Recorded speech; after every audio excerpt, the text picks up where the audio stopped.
പിതാവായ ദൈവമേ, അങ്ങേക്ക് സ്തുതി. പുത്രനായ ദൈവമേ, അവിടത്തേക്ക് ആരാധന. പരിശുദ്ധാത്മാ ദൈവമേ, അവിടത്തേക്ക് മഹത്വം. നിത്യം പിതാവും പുത്രനും പരിശുദ്ധാത്മാവുമായ സർവേശ്വര, ലോകത്തിൻ്റെ വിവിധങ്ങളായ ഭാഗങ്ങളിരുന്നു കൊണ്ട് ശാലോം വിഷൻ്റെ മുമ്പിലിരുന്ന് വചനം ശ്രവിക്കാൻ കാത്തിരിക്കുന്ന ഓരോ മക്കളെയും അവിടെ ജീവിതത്തിൻ്റെ നിയോഗങ്ങളെയും അങ്ങേ കരങ്ങളിലേക്ക് കൈമാറ്റം ചെയ്യപ്പെടുന്നു. സഹനത്തിൻ്റെ അമൂല്യമായിരിക്കുന്ന രത്നങ്ങൾ കണ്ടെത്തുവാൻ ഞങ്ങളെ ഓരോരുത്തരും സഹായിക്കണമേ. ഓ പ്രിയ പരിശുദ്ധാത്മാവേ, അങ്ങയെ ഞങ്ങൾ സ്നേഹിക്കുന്നു. ഓ പ്രിയ പരിശുദ്ധാത്മാവേ, അങ്ങേക്ക് ഞങ്ങൾ ശിഷ്യപ്പെടുന്നു.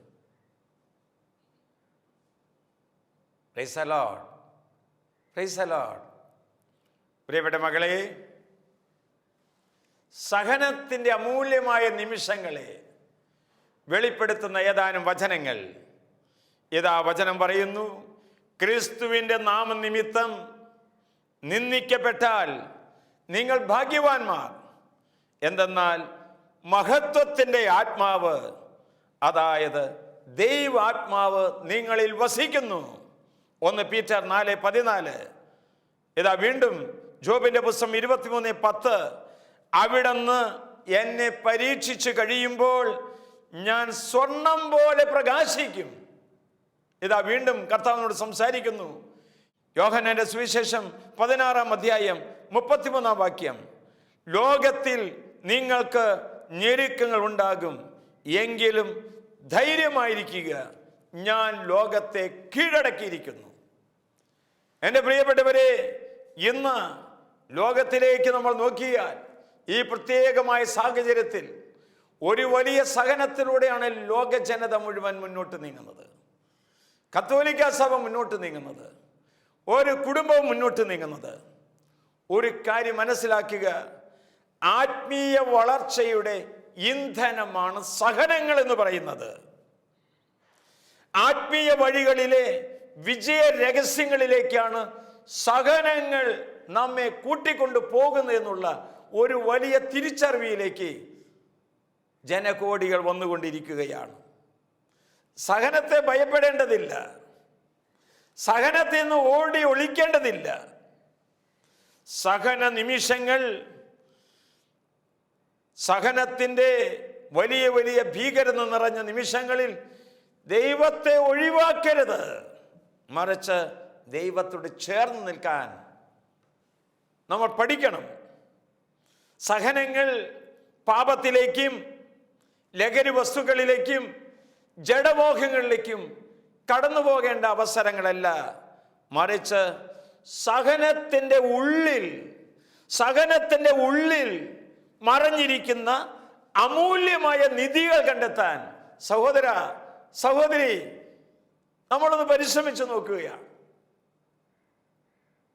ബൈബിളിലേക്ക് കടന്നു വന്നാൽ കാണാൻ സാധിക്കും, നോഹ 20 വർഷക്കാലം വേദനയിലൂടെ കടന്നുപോയപ്പോഴാണ് നോഹയെ പുതിയ ജനതയുടെ ആരംഭത്തിനായിട്ട് തിരഞ്ഞെടുക്കുന്നത്. പൂർവപിതാവായ അബ്രഹാം 100 വയസ്സുവരെ വേദനയിലൂടെ കടന്നു പോയപ്പോഴാണ് വിശ്വാസിയുടെ പിതാവായിട്ട് ദൈവം തിരഞ്ഞെടുക്കുന്നത്. പൂർവ യൗസേപ്പ് 13 വർഷക്കാലം ഈജിപ്തിലെ ഭരണാധികാരിക്ക് കീഴ്പ്പെട്ട് ജീവിച്ചപ്പോഴാണ് ഈജിപ്തിൻ്റെ ഭരണാധികാരിയായിട്ട് തിരഞ്ഞെടുക്കുന്നത്. ബെത്സൈദ കുളക്കടവിൽ 38 വർഷക്കാലം തളർന്നു കിടക്കുന്ന ആ മനുഷ്യന് ഇതാ യേശു തന്നെ കടന്നു വന്ന് നേരിട്ട് രക്ഷയും സൗഖ്യം കൊടുക്കുന്നത് 38 വർഷത്തിൻ്റെ വേദനയ്ക്ക് ഒരു അനുഗ്രഹമായ സമ്മാനമായിട്ടാണ്. ധനവാന്റെയും ലാസറിൻ്റെയും കഥയിൽ ലാസർ വേദന അനുഭവിച്ചു, കഷ്ടപ്പാട് അനുഭവിച്ചു. അതിനെന്താ? അബ്രാഹത്തിൻ്റെ മടിയിലിരിക്കുവാനായിട്ടുള്ള ഭാഗ്യം ലാസറിന് കിട്ടി. മർത്താ മറിയത്തിൻ്റെ സഹോദരൻ ലാസർ മരിച്ചിട്ട് 3-4 ദിവസം കഴിഞ്ഞിട്ടാണ് സ്നേഹിതനായ യേശു കടന്നു വന്നത്. ഈ 3 നാൾ ദിവസത്തെ വേദനയ്ക്ക് അനുഗ്രഹമായി ഉയർത്തെഴുന്നേൽപ്പിച്ച് സഹോദരനെ ഏൽപ്പിച്ചു കൊടുക്കുന്നത് ആ 3 നാൾ ദിവസത്തെ വേദനയ്ക്ക് സമ്മാനമായിട്ടാണ്. പ്രിയപ്പെട്ടവരെ, പൗലോസ്ലീഹ ഒത്തിരിയേറെ സഹിച്ചു, ഒത്തിരിയേറെ വേദനയുടെ നിമിഷങ്ങൾ കടന്നുപോയി. തൽഫലമായി പൗലോസ്ലീഹയെ വിജാതിയുടെ അപ്പസ്തോലനായി നിയമിച്ചു. ഓരോ വേദനയിലും വളരെയധികം അനുഗ്രഹങ്ങൾ നിറഞ്ഞിരിക്കുന്നുണ്ട് എന്ന് ഞാൻ സൂചിപ്പിച്ച ചില ബൈബിൾ കഥയിലൂടെ, അനുഭവത്തിലൂടെ നമ്മൾ മനസ്സിലാക്കുകയായിരുന്നു. സഹനങ്ങളെ തിരസ്കരിച്ചാൽ ദൈവകൃപ നമ്മിലേക്ക് കടന്നു വരികയില്ല. സഹനങ്ങളെ തള്ളി മാറ്റിയാൽ അഭിഷേകത്തിൻ്റെ ചൈതന്യം നമുക്ക് സ്വീകരിക്കാൻ പറ്റില്ല. സഹനത്തെ നമ്മിൽ നിന്ന് മാറ്റി നിർത്തിയാൽ നമുക്ക് അനുഭവിക്കേണ്ട പല നന്മകളിൽ നിന്നും നമ്മൾ ദൂരെ പോകാൻ സാധ്യതകളുണ്ട്. കഷ്ടങ്ങൾ സാരമില്ല, കണ്ണുനീർ സാരമില്ല എന്നൊക്കെ പറയാനും പാടാനും ഒക്കെ സാധിക്കണമെങ്കിൽ കർത്താവ് നൽകുന്ന ഓരോ സഹനങ്ങളിലും യേശുവിലേക്ക് നോക്കാൻ, നമ്മെ വേദനിപ്പിച്ചവരിലേക്ക് നോക്കാതെ വേദന സമ്മാനിച്ച ആ അനുഗ്രഹദാതാവിലേക്ക് നോക്കാനായിട്ട് നമുക്ക് സാധിച്ചാൽ മാത്രമാണ് നിത്യസമ്മാനത്തിലേക്ക് നോക്കിക്കൊണ്ട് അവയെ നമുക്ക് സ്വീകരിക്കാനായിട്ട് സാധിക്കുക. വേദനകൾ 3 തരത്തിൽ വരുമെന്നാണ് ആത്മീയ പിതാക്കന്മാർ പറയുന്നത്. ദൈവം അനുവദിക്കുന്ന വേദനകളുണ്ട്, സ്വയം വരുത്തിവെക്കുന്ന വേദനകളുണ്ട്, മറ്റുള്ളവർ നൽകുന്ന വേദനകളുണ്ട്. നമുക്കറിയാം, അബ്രാഹത്തോട് ദൈവമായ കർത്താവ് പറഞ്ഞു, നിന്റെ മകനെ മോറിയ മലയിൽ കൊണ്ടുപോയി ബലിയർപ്പിക്കണമെന്ന് പറഞ്ഞപ്പോൾ ദൈവത്തിൽ ആശ്രയം വയ്ക്കുന്ന അബ്രാഹം ഇതാ തൻ്റെ മകനെയും കൂട്ടിക്കൊണ്ട് ബലിയർപ്പിക്കാൻ പോവുകയാണ്. ദൈവം സമ്മാനിക്കുന്ന വേദനയാണത്, ദൈവം അനുവദിക്കുന്ന വേദനയാണ്. ദൈവം അനുവദിക്കാതെ ഒരു ചുക്കും നമ്മുടെ ജീവിതത്തിൽ സംഭവിക്കുകയില്ല. ഞാൻ വിശ്വസിക്കുന്നു. അത് സ്വയം വരുത്തി വയ്ക്കുന്ന വേദനകളുണ്ട്. നമുക്കറിയാം, കാൽവരിയുടെ മലമുകളിൽ കുരിശിൽ കിടക്കുന്ന കർത്താവ്, നല്ല കള്ളൻ, അതുപോലെ തന്നെ ഇടതുവശത്ത് കിടക്കുന്ന കള്ളൻ. ആ കള്ളന്മാർ വരുത്തി വെച്ച വിനകൾ കൊണ്ടാണ് അവർക്ക് കുരിശുമരണം ഏറ്റെടുക്കേണ്ടി വന്നത്. നമ്മൾ വരുത്തി വയ്ക്കുന്ന നമ്മുടെ വാക്കും പ്രവൃത്തി മൂലമുണ്ടായിരിക്കുന്ന വേദനകൾ വീണ്ടും നാം കാണുന്നു. സമറിയക്കാരൻ്റെ കഥയിൽ ആ യാത്രക്കാരനെ പോലെ മറ്റുള്ളവരാൽ ആക്രമിക്കപ്പെട്ട് എല്ലാം നഷ്ടപ്പെട്ട് കിടക്കുന്നവർ. ദൈവം അനുവദിക്കുന്ന വേദന, സ്വയം വരുത്തി വയ്ക്കുന്ന വേദന, മറ്റുള്ളവർ നമുക്ക് നൽകുന്ന വേദന. എൻ്റെ പ്രിയപ്പെട്ടവരെ, വേദന ഏതുമായിക്കൊള്ളട്ടെ, എത്ര സങ്കടമായിക്കൊള്ളട്ടെ, ഓരോ വേദനകൾ നമ്മെ വിശുദ്ധീകരിക്കുന്നുണ്ട്, ഓരോ വേദനകൾ നമ്മെ പവിത്രീകരിക്കുന്നുണ്ട്, ഓരോ വേദനകൾ നമ്മെ വിശുദ്ധരാക്കി തീർക്കുന്നുണ്ട്, ഓരോ വേദനകൾ നമ്മെ വ്യത്യസ്തരാക്കി മാറ്റുന്നുണ്ട്. മറ്റു വ്യക്തികളിൽ നിന്നും മറ്റു സമൂഹങ്ങളിൽ നിന്നും നമ്മെ വ്യത്യസ്തരാക്കി തീർക്കുന്നത് നമുക്കുണ്ടാകുന്ന വേദനകളിലൂടെയാണ്. ഓരോ വേദനകളുമാണ് നമ്മെ വിവേകികളാക്കി മാറ്റുന്നത്. നമുക്കൊരു സങ്കടം വരുമ്പോഴല്ലേ അടുത്ത പ്രാവശ്യം വരുമ്പോൾ കൂടുതൽ വിവേകത്തോടെ പെരുമാറാനും പ്രവർത്തിക്കാനും ഒക്കെ സാധിക്കുന്നത്. ഓരോ വേദനയും നമ്മെ വിജ്ഞാനികളാക്കി മാറ്റുന്നുണ്ട്. വേണ്ട കാര്യങ്ങൾ വേണ്ടതുപോലെ ചിന്തിക്കാനും തീരുമാനം എടുത്തുകൊണ്ട് ഒരു വിജ്ഞാനിയെപ്പോലെ വർത്തിക്കാനായിട്ടുള്ള കഴിവ് കിട്ടുന്നത് വേദനകളിലൂടെയാണ്. എൻ്റെ പ്രിയപ്പെട്ട മക്കളെ, സ്വന്തം ജീവിതത്തിലെ തെറ്റുകൾ മൂലം വരുത്തി വയ്ക്കുന്ന കുറേ വേദനകളുണ്ട്.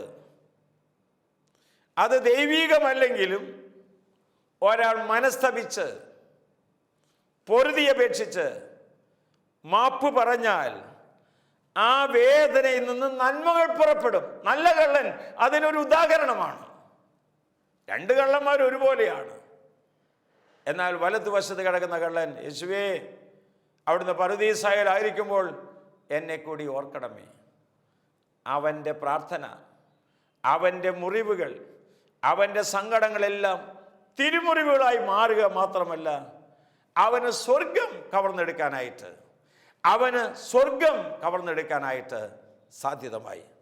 അതുകൊണ്ട് നമ്മുടെ ജീവിതത്തിൽ ഉണ്ടാകുന്ന അവിവേകപൂർണമായ തീരുമാനങ്ങൾ കൊണ്ട് വേദനകൾ വരുമ്പോൾ അവയെക്കുറിച്ച് പൂർണ്ണമായിട്ട് അനുതപിച്ച് മനസ്താപപ്പെട്ട് ദൈവസന്നിധിയിൽ തിരിച്ചു വന്നാൽ വചനം പറയുന്നു, അനുതപിക്കുന്ന പാപിയെക്കുറിച്ച് സ്വർഗത്തിൽ സന്തോഷമുണ്ടാകുമെന്ന്. ഒരു മനുഷ്യൻ പാപത്തിൽ നിന്ന് വിട്ടുമാറി നന്മയിലേക്ക് വരുമ്പോൾ ഭൂമിയിലുള്ളവരൊന്നും നല്ല വാക്ക് പറയില്ല. നമ്മുടെ പ്രിയപ്പെട്ടവർ പോലും നല്ലത് പറയണമെന്നില്ല. എന്നാൽ വചനം പഠിപ്പിച്ചു തരുന്നു, അനുതപിക്കുന്ന ഒരു പാപിയെക്കുറിച്ച് സ്വർഗത്തിൽ കൂടുതൽ സന്തോഷമുണ്ടാകുമെന്ന്. എൻ്റെ പ്രിയപ്പെട്ടവരെ, പരാതികളില്ലാതെ വേദനകളെ സ്വീകരിക്കാൻ സാധിക്കുമോ? ഞാൻ എൻ്റെ ഹൃദയത്തിൽ ഇങ്ങനെ എഴുതി വച്ചിട്ടുണ്ട്. പരിധിയില്ലാതെ സ്നേഹിക്കാനും പരാതിയില്ലാതെ സഹിക്കാനും തയ്യാറാകുമ്പോൾ ദൈവം നമ്മുടെ കാര്യത്തിൽ ഇടപെടും. ഒരിക്കൽ കൂടി, പരിധിയില്ലാതെ സ്നേഹിക്കാൻ, അത് ഭർത്താവായാലും ഭാര്യയായാലും മാതാപിതാക്കന്മാരായാലും ഗുരുഭൂതരായാലും സഹപ്രവർത്തകരായാലും പരിധിയില്ലാതെ സ്നേഹിക്കാനും പരാതിയില്ലാതെ സഹിക്കാനും തയ്യാറാകുമ്പോൾ സ്വർഗം ഇറങ്ങി വരും എന്ന് ഞാൻ വിശ്വസിക്കുന്നു. എൻ്റെ പ്രിയപ്പെട്ട മകളെ, വിലാപത്തിൻ്റെ പുസ്തകം 3-ാം അധ്യായം 33-ാം വാക്യത്തെ നാം വായിക്കുന്നു, ദൈവം ഒരിക്കലും മനഃപൂർവമായി മനുഷ്യനെ പീഡിപ്പിക്കുകയോ ദുഃഖിപ്പിക്കുകയോ ചെയ്യുകയില്ല. എത്രയോ മക്കൾ ഞാൻ പറയുന്നത് കേട്ടിട്ടുണ്ട്. ദൈവം എന്നെ എല്ലാവരുടെ കാര്യം നടത്തി കൊടുക്കുന്നുണ്ട്, എൻ്റെ കാര്യത്തിൽ മാത്രം ദൈവം കണ്ണു തുറക്കുന്നില്ല അച്ചോ. എൻ്റെ പ്രിയപ്പെട്ടവരെ, ദൈവം ഒരിക്കലും മനഃപൂർവമായി മനുഷ്യ മക്കളെ പീഡിപ്പിക്കുകയോ ദുഃഖിപ്പിക്കുകയോ ചെയ്യുകയില്ല. വിലാപത്തിന്റെ പുസ്തകം 3-ാം അധ്യായം 32-ാം വാക്യത്തെ നാം വായിക്കുന്നു, ദൈവം വേദനിപ്പിച്ചാലും തൻ്റെ കാരുണ്യാതിരേകത്തിനനുസൃതമായി അവിടുന്ന് ഓരോരുത്തരോടും ദയ കാണിക്കും. ദൈവം ചിലപ്പോഴൊക്കെ നമുക്ക് ദുഃഖങ്ങളും സങ്കടങ്ങളൊക്കെ ഉണ്ടാകും. ഒരു കാര്യം തിരിച്ചറിഞ്ഞുകൊള്ളുക, നമുക്ക് താങ്ങാവുന്നതിലധികം വേദന ദൈവം വരുത്തുകയില്ല. പ്രിയപ്പെട്ട സഹോദര സഹോദരി, നമ്മുടെ ആത്മാവിനും ജീവിതത്തിൻ്റെ ഉയർച്ചയ്ക്കും വളർച്ചയ്ക്കും പ്രയോജനകരമായിരിക്കുന്ന സഹനങ്ങളെ ദൈവം നമുക്ക് അയച്ചു തരികയുള്ളൂ. വേദനകൾ ആര് തന്നാലും എവിടെ നിന്ന് വന്നാലും അത് യേശുവിന് ചേർന്ന വിധത്തിൽ സ്വീകരിക്കാൻ നമ്മൾ പഠിക്കണം. ആത്മീയ പുരോഗതിക്ക് ഉതകുന്ന വണ്ണത്തിൽ, ആത്മീയ രക്ഷയ്ക്ക് ഉതകുന്ന വിധത്തിൽ ആ സഹനങ്ങളെ സ്വീകരിക്കാൻ നമ്മൾ പഠിക്കണം. വിശുദ്ധ അൽഫോൻസമ്മ, വിശുദ്ധ കൊച്ചുത്രേസ്യ, ആവിലായിലെ അമ്മ ത്രേസ്യ, കുരിശിൻ്റെ വിശുദ്ധ യോഹന്നാൻ, എവുപ്രാസിയമ്മ, എത്രയോ ആയിരക്കണക്കിന് വിശുദ്ധന്മാർ ഈ രഹസ്യം അവർ തിരിച്ചറിഞ്ഞു. എന്ത് രഹസ്യം? എനിക്ക് സഹനങ്ങൾ തരുന്നത് എൻ്റെ കൂടെ വസിക്കുന്നവനല്ല, ദൈവമാണ്. എൻ്റെ ആത്മീയമായ വളർച്ചയ്ക്ക്, എൻ്റെ നിത്യരാജ്യത്തിലേക്കുള്ള യാത്രയെ സുഗമമാക്കി തരാൻ ദൈവമാണ് തരുന്നതെന്ന് അവർ പൂർണ്ണമായി വിശ്വസിച്ചു എന്നുള്ളതാണ്. നമുക്കറിയാമല്ലോ, വിവേകിയായ ഒരു കർഷകൻ, വിവേകിയായ ഒരു മനുഷ്യൻ വെള്ളമുണ്ടാകുമ്പോൾ, വർഷക്കാലം ഉണ്ടാകുമ്പോൾ ആ വെള്ളത്തെ വേണ്ട വിധത്തിൽ തിരിച്ചു വിടുന്നത് പോലെ തന്നെ വിവേകിയായ ഒരു ആത്മീയ മനുഷ്യൻ നമുക്കുണ്ടാകുന്ന വേദനകളെ ഉചിതമായി ആത്മീയ മേഖലകളിലേക്ക് തിരിച്ചു വിടണം. ഒരു പക്ഷേ മനമറിയാത്ത കാര്യങ്ങളെ കുറിച്ചിട്ടായിരിക്കാം, ഒരു പക്ഷേ നമ്മുടെ അവിവേകപൂർണമായ തീരുമാനങ്ങൾ കൊണ്ടായിരിക്കാം. ആത്മീയ മേഖലകളിലേക്ക് ഈ സഹനങ്ങളെ തിരിച്ചുവിടാനായിട്ട് നമുക്ക് കഴിയണം. ചില വിശുദ്ധാത്മാക്കൾ പറയുന്നത് പുസ്തകത്തിൽ വായിച്ചിട്ടുണ്ട്, എൻ്റെ വേദനകൾ ആത്മാക്കളുടെ രക്ഷയ്ക്കായി ഞാൻ കാഴ്ചവെക്കുന്നു എന്ന് പ്രാർത്ഥിക്കാനായിട്ട് വിശുദ്ധന്മാർക്ക് കഴിഞ്ഞു. ഒരിക്കൽ വിശുദ്ധ ഫ്രാൻസിസ് അസീസി പുണ്യവാൻ ഇങ്ങനെ വഴിയെ കുഴിയിൽപ്പെട്ട് ഇങ്ങനെ വേദനിക്കുന്ന സമയത്ത്, കർത്താവേ, ഞാൻ അങ്ങയെ സ്തുതിക്കുന്നു, ഞാൻ അങ്ങയോക്ക് നന്ദി പറയുന്നു എന്ന് പറഞ്ഞാൽ സഹനങ്ങളെ സ്വീകരിക്കണമെങ്കിൽ ദൈവത്തിൻ്റെ സഹായം വേണം. ദൈവത്തിൻ്റെ സഹായം ഉണ്ടായാൽ മാത്രമേ സഹനങ്ങളെ സന്തോഷത്തോടെ, പ്രാർത്ഥനയോടെ, സ്നേഹത്തോടെ നമുക്ക് സ്വീകരിക്കാൻ സാധിക്കുക. പത്രോസിൻ്റെ ലേഖനം 1 പത്രോസ് 2:19 നാം വായിക്കുന്നു, അന്യായമായി പീഡിപ്പിക്കപ്പെടുമ്പോൾ ദൈവചിന്തയോടെ വേദനകൾ സഹിച്ചാൽ അത് അനുഗ്രഹ കാരണമായി മാറും. അന്യായമായിട്ട് പീഡിപ്പിക്കപ്പെടുമ്പോൾ, തെറ്റിദ്ധാരണകൾ, പരിഹാസങ്ങൾ, നിന്ദനങ്ങൾ അന്യായമായിട്ട് നമുക്കുണ്ടാകുമ്പോൾ ദൈവചിന്തയോടെ അവയെ സ്വീകരിക്കാൻ കഴിഞ്ഞാൽ അത് അനുഗ്രഹത്തിന് കാരണമായി മാറും. എത്രയോ ആളുകൾ എന്നോട് ഷെയർ ചെയ്ത് ഞാൻ ഓർക്കുന്നു, എൻ്റെ അച്ഛ, ആ സഹനമാണ് ഇന്ന് എൻ്റെ ജീവിതത്തിന് അനുഗ്രഹമായി തീരുന്നത്. അന്ന് അവർ ഇങ്ങനെ എനിക്ക് നിർദ്ദേശം തന്നതുകൊണ്ടാണ് ആ വലിയ ദുരന്തത്തിൽ നിന്ന് രക്ഷപ്പെടാൻ എനിക്ക് സാധിച്ചത്. അനുഗ്രഹത്തിന് കാരണമായി മാറുകയാണ് ഓരോ ചെറുതോ വലുതുമായ സഹനങ്ങൾ. വീണ്ടും സങ്കീർത്തനം 34:11 നാം വായിക്കുന്നു, ഹൃദയം നുറുങ്ങിയവർക്ക് കർത്താവ് സമീപസ്ഥനാണ്. കർത്താവ് സമീപസ്ഥനായി തീരുന്നത് ഹൃദയം നുറുങ്ങിയവർക്കാണ്. ഈ കടലാസ് കീറുന്ന പോലെ ഇങ്ങനെ നുറുങ്ങിയിരിക്കുന്ന ഹൃദയങ്ങളടുത്ത് കർത്താവ് വന്ന് നിൽക്കുന്നുണ്ട്. തീർച്ചയാണത്. അതുകൊണ്ട് എത്രത്തോളം നമ്മൾ വേദനിക്കുന്നുണ്ടോ അത്രത്തോളമാണ് ദൈവം നമ്മോട് ചേർന്നിരിക്കുന്നത്. എത്രത്തോളം നമ്മൾ സഹനങ്ങൾ ഏറ്റെടുക്കുന്നുണ്ടോ അതിനനുഗുണമായിട്ടാണ് ദൈവം നമ്മോട് ചേർന്ന് നിൽക്കുന്നത്. വരുന്ന വേദനകളെല്ലാം സ്വീകരിക്കാൻ കഴിയണമെങ്കിൽ ഒളിഞ്ഞിരിക്കുന്ന വേദനയിൽ ഒളിഞ്ഞിരിക്കുന്ന അനുഗ്രഹത്തിൻ്റെ നിധികളുണ്ട് എന്ന് ഓരോ ക്രൈസ്തവനും നമ്മൾ ഓരോരുത്തരും തിരിച്ചറിയണം. പ്രഭാഷകന്റെ പുസ്തകം 2-ാം അധ്യായം 4-ാം വാക്യത്തിൽ നാം വായിക്കുന്നു, വരുന്ന ദുരിതങ്ങളെല്ലാം സ്വീകരിക്കുക, ഞെരുക്കങ്ങളിൽ ദൗർഭാഗ്യങ്ങളിൽ ശാന്തത കൈവെടിയരുത്.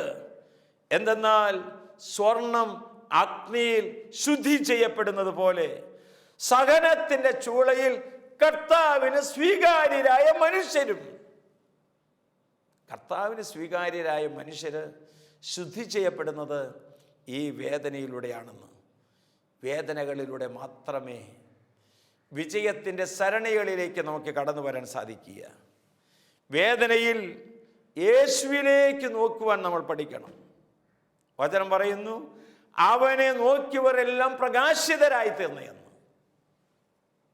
സഹനങ്ങൾ നമ്മെ പ്രകാശിപ്പിക്കാനായിട്ട് ദൈവം തന്നിരിക്കുന്ന അവസരങ്ങളാണ്, അനുഗ്രഹങ്ങളാണ്. ഞാൻ അക്കമിട്ടെന്ന് പറയാൻ ആഗ്രഹിക്കുകയാണ്, നമ്മുടെ ജീവിതത്തിലേക്ക് സഹനങ്ങളെ തരുന്നത് ദൈവത്തെ കണ്ടുമുട്ടാൻ, 1. 2, പാപത്തിൽ നിന്ന് ശുദ്ധീകരിക്കപ്പെടാൻ, 3, യേശുവിൻ്റെ സഹനത്തിൽ പങ്കുചേരാൻ, 4, ചില സഹനങ്ങൾ ഏറ്റുവാങ്ങി ആത്മാക്കളെ രക്ഷിക്കാൻ, 5, ആത്മീയമായ ചിട്ട, ആത്മീയമായിരിക്കുന്ന കാര്യങ്ങൾ പരിശീലിക്കുവാൻ. പ്രിയപ്പെട്ടവരെ, നമുക്കുണ്ടായ സന്തോഷത്തേക്കാൾ ഉപരിയായി സഹനങ്ങളുടെ വേളകളിലല്ലേ ദൈവത്തെ നമ്മൾ കൂടുതൽ കണ്ടുമുട്ടിയിട്ടുള്ളത്. തീർച്ചയായിട്ടും ആ സഹനങ്ങളല്ലേ നിന്നെ പ്രാർത്ഥിക്കാൻ പഠിപ്പിച്ചത്. ആ സഹനങ്ങളല്ലേ മറ്റുള്ള മുമ്പിൽ തോറ്റുകൊടുക്കുവാൻ, പരാജയപ്പെടുവാൻ നിന്നെ പഠിപ്പിച്ചത്. സഹനങ്ങൾ ദൈവത്തെ കണ്ടുമുട്ടാൻ സഹായിക്കുന്ന സരണികളാണ്. സഹനങ്ങൾ പാപത്തിൽ നിന്ന് നമ്മെ ശുദ്ധീകരിക്കാൻ വേണ്ടി തന്നിട്ടുള്ളതാണ്. ഓരോ സഹനങ്ങൾ വരുമ്പോൾ പാപത്തിന് പരിഹാരമായിട്ട് കാഴ്ചവെക്കുന്നവർ എനിക്കറിയാം.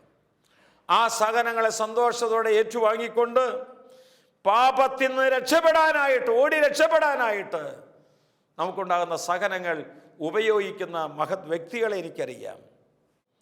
യേശുവിൻ്റെ സഹനത്തിൽ പങ്കുചേർന്നുകൊണ്ട് ചില ആത്മീയമായ സിദ്ധാന്തങ്ങൾ, പരിശീലനങ്ങൾ പഠിക്കാൻ വേണ്ടിയിട്ടാണ് സഹനങ്ങൾ നമ്മുടെ ജീവിതത്തിലേക്ക് ദൈവം യാത്രയാക്കുന്നത്. എൻ്റെ പ്രിയപ്പെട്ട മക്കളെ, വേദനകളിൽ തളരാതെ ഓരോ വേദനയുടെ ഉള്ളിൽ നിറഞ്ഞിരിക്കുന്ന ആത്മീയമായ സമ്പത്ത്, നിധികൾ കണ്ടെത്താനായിട്ട് ദൈവം നമ്മെ ഓരോരുത്തരെയും സഹായിക്കട്ടെ. ഈ ദൈവിക കൃപകൾ നമ്മിൽ വന്ന് നിറയുമ്പോൾ നമ്മുടെ ജീവിതത്തിലുണ്ടാകുന്ന എത്ര വലിയ പ്രതിസന്ധികളുടെ നടുവിലും ദൈവത്തെ കണ്ടുമുട്ടുവാനായിട്ടുള്ള വലിയ അനുഗ്രഹം ദൈവമായ കർത്താവ് നമുക്ക് തരും. നമുക്ക് കരങ്ങൾ കൂപ്പാം. കരങ്ങൾ കൂപ്പിക്കൊണ്ട് നമ്മുടെ ഹൃദയത്തിൻ്റെ ഉള്ളിലേക്ക് ഒന്ന് തിരിഞ്ഞു നോക്കാം. ദൈവമേ, എൻ്റെ ജീവിതത്തിലുണ്ടായിരിക്കുന്ന എത്രയോ അനുഗ്രഹത്തിൻ്റെ വഴികളെ മനഃപൂർവ്വം ഞാൻ തട്ടിക്കളഞ്ഞ് എൻ്റെ ഇഷ്ടവഴികളിലേക്ക് ഞാൻ കടന്നുപോയത് ഞാൻ ഓർക്കുന്നു, ഞാൻ അനുതപിക്കുന്നു. ദൈവത്തെ കണ്ടുമുട്ടുവാനും പാപവഴികൾ ഉപേക്ഷിക്കുവാനുമായി തന്ന ആ സന്ദർഭങ്ങളിലെല്ലാം കർത്താവെ, ദൈവവരപ്രസാദം നഷ്ടപ്പെടുത്തിയ ഒരു പാപിയാണ് ഞാൻ. ദൈവമേ, സഹനങ്ങളെ സ്വീകരിക്കുവാനും അതിലൊളിഞ്ഞിരിക്കുന്ന അനർഘമായ നിധികൾ കണ്ടെത്തുവാനും എന്നെയും ഈ വചനശുശ്രൂഷ സംബന്ധിച്ച എല്ലാവരെയും അനുഗ്രഹിക്കണമേ. ആമേൻ.